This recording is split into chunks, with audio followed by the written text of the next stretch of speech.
Merci, Monsieur le Président. Aujourd'hui, je fais un rappel au règlement et je le fais avec grande réticence. J'ai passé beaucoup de temps à réfléchir, même pas plus tard que ce midi. Je n'étais pas sûre d'aller de l'avant avec ce rappel au règlement parce que je ne voulais pas qu'il soit et qu'on pense que je le fais par souci de gain ou de satisfaction personnelle. Mais je crois qu'en tant que leader du caucus conservateur et en tant que leader de l'opposition, en tant que leader de cette auguste enceinte, nous devons avoir des règles et ces règles doivent être respectées et il faut que nous fassions preuve de discipline. Monsieur le Président, honorables collègues, le 26 avril, le sénateur Pierre Dalphond a envoyé au greffier, par intérim du greffier, une lettre soulevant ce qu'il appelait une question de privilège. Le lendemain, le greffier a envoyé un courriel à tous les sénateurs et à leur personnel et à plusieurs membres de l'administration du Sénat les informant de cette question de privilège. La lettre du sénateur Dalphond dans les deux langues officielles était annexée. En outre, le 27 avril 2021, le National Post a publié un article de la presse canadienne intitulé « Et c'est pourquoi, c'est une des raisons pourquoi je pense que je dois défendre notre propre caucus ». L'article disait « Les sénateurs conservateurs bloquent le début de l'examen parlementaire sur l'aide médicale à mourir ». Je vais débuter en soulignant les accusations du sénateur Dalphond envers moi. Dans sa lettre du 26 avril, le sénateur Dalphond a dit particulièrement, le sénateur Plett refuse de nommer un membre du caucus conservateur pour qu'il se joigne au comité spécial mixte et pour signer un avis nommant les sénateurs au comité spécial mixte. Il poursuit en disant, en refusant de signer, le sénateur Plett fait montre d'un grand manque de respect envers le Sénat et sa motion et l'article 5 de la loi concernant l'examen de l'aide médicale à mourir. Ces actions bloquant le fonctionnement du Sénat, de faire un examen demandé par la loi qui doit être fait par un comité mixte spécial. Dans l'article de la presse canadienne, on cite le sénateur Dalphond qui dit « Il veut un chèque en blanc que je ne suis pas prêt à lui donner. » Bien sûr, il parle de moi. Il a ajouté, je cite, « L'ego d'un homme empêche le fonctionnement d'un système et je trouve que c'est très près d'un manque ou plutôt d'un mépris envers le Sénat. »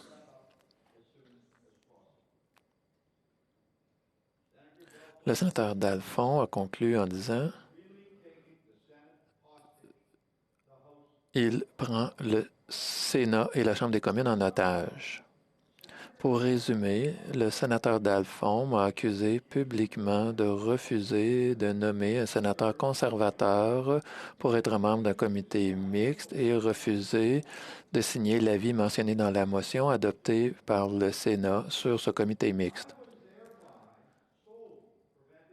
Alors, c'était donc moi seul qui empêchais le fonctionnement du système, le fonctionnement du Sénat, et je faisais preuve d'un grand manque de respect, non seulement envers le Sénat, mais également envers la Chambre des communes.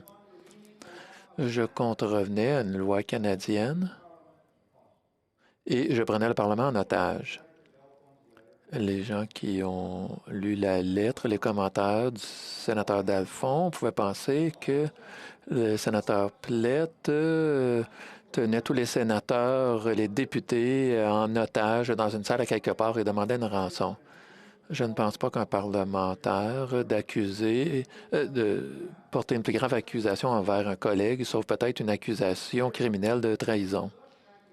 Pour qu'une telle accusation soit portée envers un parlementaire, il faut que quelque chose d'horrible ait été fait. Alors regardons les faits. The facts are. Les faits sont les suivants.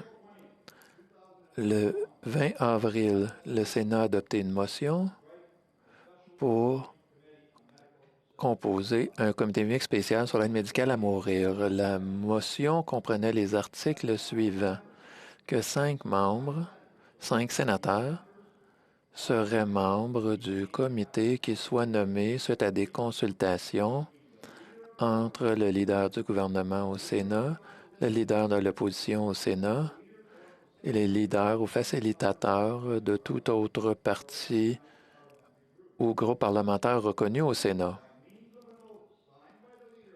Par le biais d'un avis signé par le leader du gouvernement au Sénat, le leader de l'opposition au Sénat, le leader ou facilitateur de tout autre groupe ou parti reconnu au Sénat et déposé auprès du greffier du Sénat au plus tard que la fin de la journée du 23 avril avec les noms des sénateurs qui seront membres et qui seront inscrits dans les journaux du Sénat. Vous remarquerez que la motion ne spécifiait pas comment les membres du comité seraient choisis, mis à part de dire qu'il y aurait consultation et entente entre les leaders et facilitateurs. La motion n'indiquait pas combien de membres de chaque groupe au Sénat étaient nommés, contrairement à la motion adoptée à la Chambre des communes. La motion ne précisait pas de quel groupe les coprésidents ou vice-présidents viendraient. Aussi, contrairement à ce que la Chambre a fait, il était clair pour tout le monde qui avait lu la motion que ces questions devaient être négociées et convenues par tous les groupes. On remarquera aussi que la motion ne contenait pas de mécanisme au cas où l'avis n'était pas déposé le 23 avril. Clairement, le gouvernement, lorsqu'il a déposé la motion, ne pensait pas que le 23 avril était une date très cruciale. Personne n'allait perdre quoi que ce soit. Les négociations allaient se poursuivre. Le leader du gouvernement a convoqué tous les leaders pour discuter de ces questions. Nous sommes arrivés rapidement à une entente. Il y aurait 2 membres du GSI, un de l'opposition, un du CSG et un du PSG. Il y a eu un autre accord, une autre entente. Le membre conservateur serait coprésident. Tout le monde, lors de l'appel, on avait convenu, c'était unanime. On suivait le précédent et les pratiques historiques, puisque le président de la Chambre serait du parti ministériel, le coprésident du Sénat serait de l'opposition. En ce qui a trait au poste de vice-président, les autres groupes le voulaient. Et les groupes ont convenu que le GSI, le PSG, en discuteraient pour en arriver à une décision entre eux et les autres l'appuieraient. Le vendredi 23 avril, avant l'échéancier, les sénateurs Wu et Cordy ont envoyé une lettre disant que puisqu'il n'y avait pas d'accord sur le poste de vice-président, que je refusais l'accord et que l'opposition ne garantissait plus le poste de coprésident. Cela signifiait qu'on niait l'ensemble de l'entente parce que c'est ce qui avait été discuté. C'était une entente, 2 membres du GSI, un membre conservateur, un membre du PSG, un membre du CSG, et les conservateurs auraient la coprésidence. Voilà ce qui était dans l'entente. Nos négociations repartaient à 0. Le nombre de sièges obtenus par chaque groupe n'était plus décidé, de même que les postes de coprésident et vice-président. Le sénateur Gould a ensuite décidé que l'avis devait être signé partout. Partout les chefs ne seraient pas distribués. Je n'ai pas refusé de signer l'avis le 23 avril. C'est simplement qu'on ne m'a pas demandé de signer l'entente du 23 avril. On ne m'a pas demandé de la signer parce qu'il était clair pour tout le monde que l'entente qu'on avait conclue ne tenait plus. Le sénateur Dalphond était très au courant de tous ces faits lorsqu'il a envoyé sa lettre le lundi suivant et qu'il a donné une entrevue à la presse canadienne. En fait, il a participé à l'appel lorsque l'entente a été conclue, lorsque les leaders ont convenu de cette entente. Alors maintenant que j'ai décrit les faits, j'aimerais souligner pourquoi je crois que la lettre du sénateur Dalphond contrevienne au règlement. Je crois que le sénateur Dalphond contrevient au règlement de 4 façons.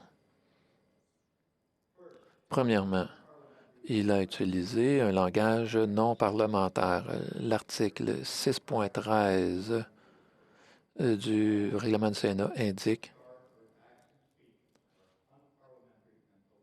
que certains termes sont non parlementaires. Il est clair que le langage utilisé par le sénateur Dalphond ne respecte pas ce règlement. Dire qu'un sénateur fait preuve de mépris envers les deux chambres du Parlement est une accusation très grave. La lettre du sénateur Dalphond, il savait qu'elle serait largement distribuée, faisait partie des travaux du comité dans le cadre d'une question de privilège. Son contenu fait donc l'objet des règlements à l'article 6.13. De plus, le sénateur Dalphond a décidé de poursuivre dans la même direction lors de son entrevue. Il ne peut pas dire qu'il a parlé pendant un débat après qu'il les ait écrits dans les 2 langues officielles, afin qu'ils soient distribués au Sénat. Ensuite, il a partagé ses insultes envers moi avec les journalistes. Le sénateur Dalphond a utilisé sciemment un langage non parlementaire dans sa lettre du 26 avril qui enfreint le règlement du Sénat.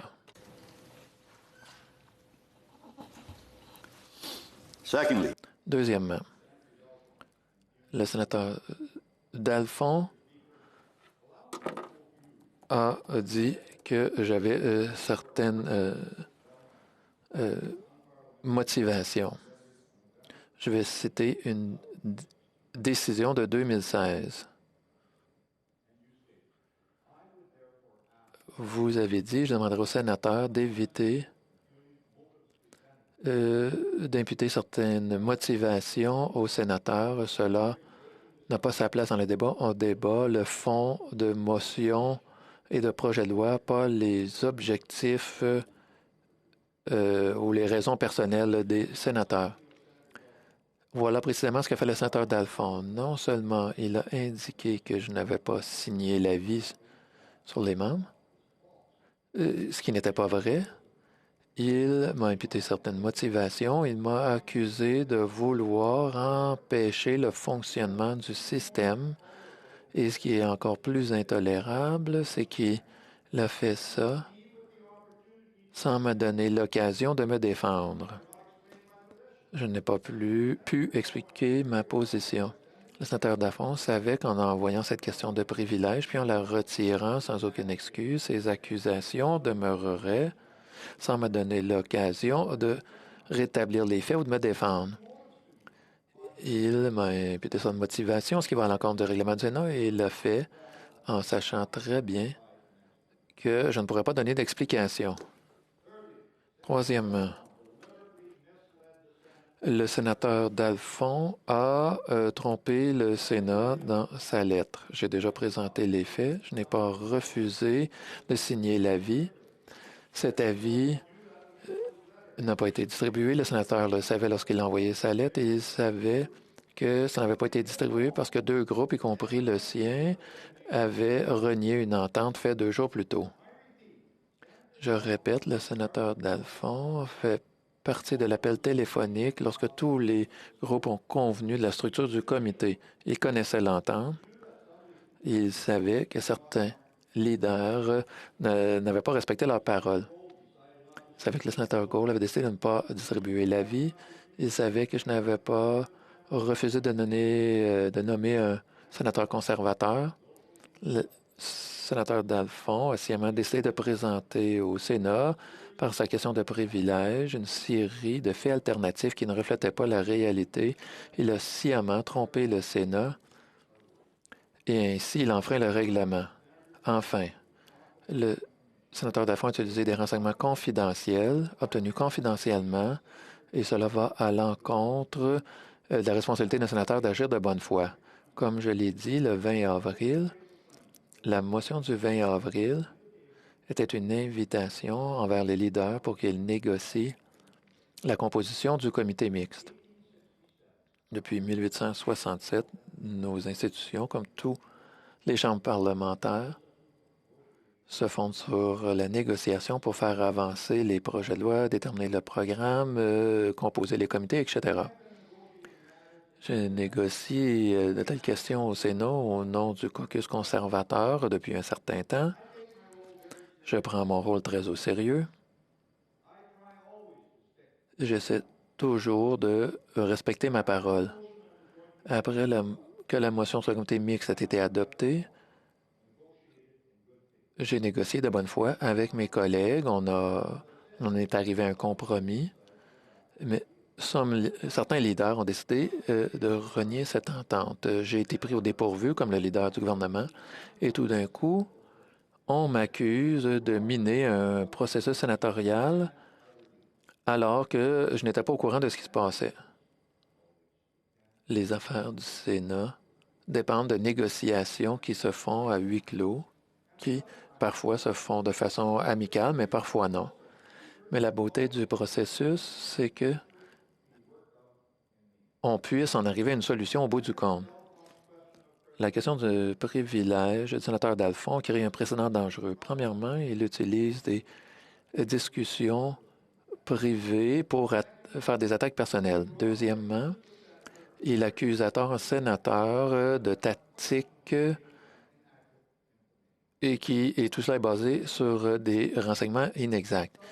Il y a eu une entente. Certains leaders ont renié cette entente. Moi, comme les sénateurs Tannus et Gould, ont insisté pour que les leaders respectent leur parole. Je n'ai pas profité du processus. En fait, on pourrait dire que ce sont plutôt les leaders qui ont renié l'entente, qui ont abusé du processus. Mais, au bout du compte, on est arrivé à une solution. Je veux remercier le sénateur Gould pour le rôle qu'il a joué pour qu'on reprenne les négociations. Présider une telle réunion demande beaucoup de finesse. Le fait que le sénateur Dalphon ait maintenant utilisé ces conversations confidentielles pour attaquer un leader peut miner gravement les affaires du Sénat. Chaque leader doit avoir la confiance que les discussions demeureront privées, à moins qu'on en convienne autrement. Monsieur le Président, je vous demanderai de revenir à votre décision de 2019 sur une question de privilège concernant un accord qu'on avait coulé aux médias. Et je cite votre décision. Honorable sénateur, sachez que les discussions confidentielles à propos des affaires du Sénat sont essentielles pour le bon fonctionnement de notre Chambre. Ces échanges peuvent comprendre le représentant du gouvernement, les représentants du divers caucus ou des sénateurs. Notre institution est humaine et ces consultations informelles mènent à une compréhension commune pour ce qui a trait au déroulement des affaires du Sénat. Elles offrent aussi une certaine clarté qui sinon pourrait manquer. Je dirais donc, Monsieur le Président, que tout cela s'applique à la question devant nous. Dans un Sénat avec 5 groupes différents, les négociations peuvent être longues et difficiles. Les leaders doivent savoir que ce qui est discuté pendant ces négociations demeurera confidentiel et que nos positions peuvent être décrites et nos opinions exprimées librement, sans préjudice. La question de privilège du sénateur Dalphon, les entrevues avec les médias à ce sujet nuisent au Sénat. En utilisant des conversations confidentielles faisant partie d'un processus mis en place par le leader du gouvernement, le sénateur Dalphond, met en péril un équilibre déjà fragile. On ne peut pas s'attendre à ce que notre Chambre fonctionne s'il n'y a pas un minimum de confiance et de respect entre tous les leaders. Donc, pour résumer, Monsieur le Président, le sénateur Dalphond a enfreint le règlement de 4 différentes façons.